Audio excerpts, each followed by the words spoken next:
Hello everyone, welcome you in my YouTube channel. I am Dr. Mohammad Sirajul Haq Faizi, Assistant Professor, Department of Chemistry, LS College, Muzaffarpur. Friends, today in this video, I am going to explain about NMR, Nuclear Magnetic Resonance.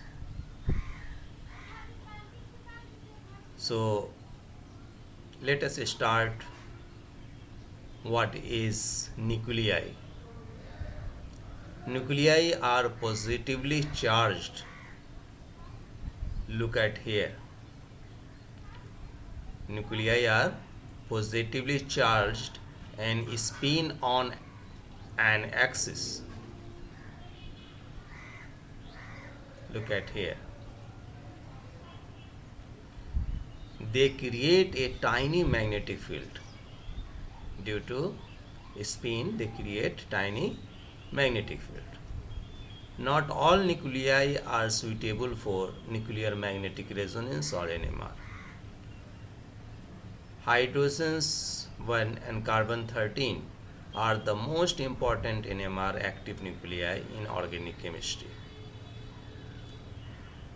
Natural abundance of hydrogen 1 99.9% and carbon 13 1.1% and carbon 12 98.9%, not NMR active this one. So friends, focus on this point. Nuclei are positively charged and spin on axis. Spin on an axis. They create tiny magnetic field. So normally the nuclear magnetic field are randomly oriented. That is the fact, right? When placed in an external magnetic field, we call it B naught. The nuclear magnetic field can either be aligned with the external magnetic or oppose the external magnetic field. Look at here. I am talking about this. This is random. Means normally nuclear magnetic field are randomly oriented. Randomly oriented. Look at here. Randomly oriented. But after applying magnetic field, it is aligned. Some aligned with the magnetic field and some aligned opposite to the magnetic field. So that is also very important pictorial diagrams. This is randomly oriented, but when you apply it, when placed in an external magnetic field B naught, what will happen? The nuclear magnetic field either align with the external magnetic field or oppose the external magnetic field. Either it is aligned or oppose, aligned or oppose. So this part I think okay. Is it okay for you? Okay, that's good. Now the energy difference between aligned and opposed, the energy difference between aligned and opposed to the external magnetic field is generally small and is depends upon magnetic field B naught, applied EM radiation, radio wave causes the spin to flip. Flip means, you see this one is flipping,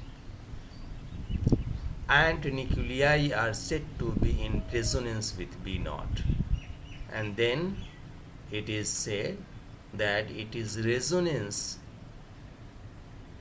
with magnetic field, external magnetic field. So friend, it is clear to you, if without magnetic field randomly oriented, with magnetic field either it is opposed or either it is aligned. And how it is aligned and opposed, come to this point.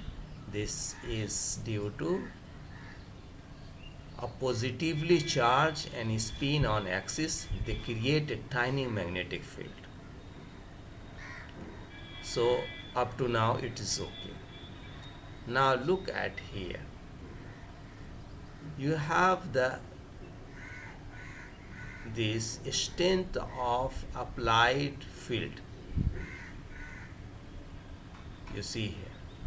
And this is the energy diagram.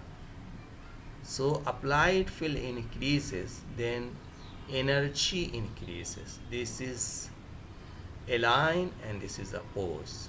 So align and oppose, between energy of aligned and oppose with the external magnetic field, and this is del E is equal to h nu. If your applied strength is less, then you see the energy is less. Aligned and oppose, here aligned and oppose frequency. So del E is equal to h nu. Del E is equal to gamma B naught h2 by 2 pi. Here B naught is external magnetic field strength. What? External magnetic field strength. Some places you will find H naught. Gamma is gyromagnetic ratio. For proton 26,752 and for carbon 13 6.7. Note that h by 2 pi is a constant and is sometimes denoted as h cross. So energy directly proportional to external magnetic field strength and gyromagnetic ratio, and h by 2 pi is a constant. So this is here important thing, gyromagnetic ratio and external magnetic field. Now NMR active nuclei. NMR spin quantum number, we called it I, and it is denoted by I, capital I, atomic mass and atomic number. So number of spin state is equal to 2I plus 1. Number of possible energy level. Even mass nuclei that have even number of neutron have I is equal to 0. So NMR active. So even mass nuclei, even mass nuclei that have old number of neutron have an integer spin quantum number, I is equal to 1, 2, 3 etc. Odd mass nuclei have half integer spin quantum number, half, 3 by 2, 5 by 2 and so on.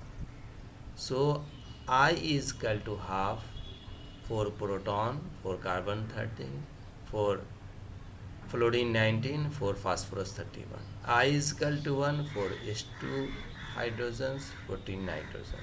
I is equal to 3 by 2 for 15 nitrogen. I is equal to 0 for carbon 12 and oxygen 16.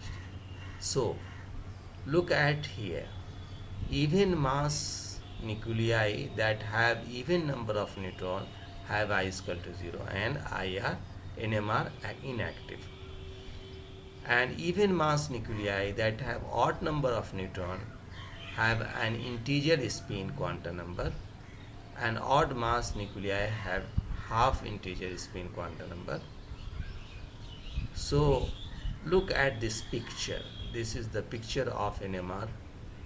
Sample in tube. Here is a high power magnet and your sample is here.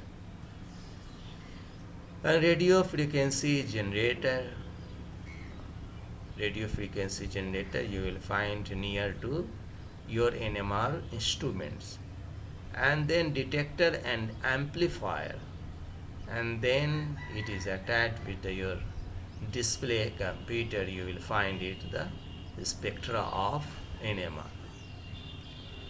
So continuous wave NMR or pulse NMR. Different nuclei absorb EM radiation at different wavelength, energy required to bring about resonance. Nuclei of a given type will resonate at different energy depending on their chemical and electronic environment. The position, we called it chemical shift, It is denoted by delta, very important parameter for NMR. And pattern splitting or multiplicity of nuclear magnetic resonance signals give important information about chemical environment of the nuclei. So friends, hope this video will be helpful to you. If you like this video, then subscribe my channel and share it. Thanks for watching.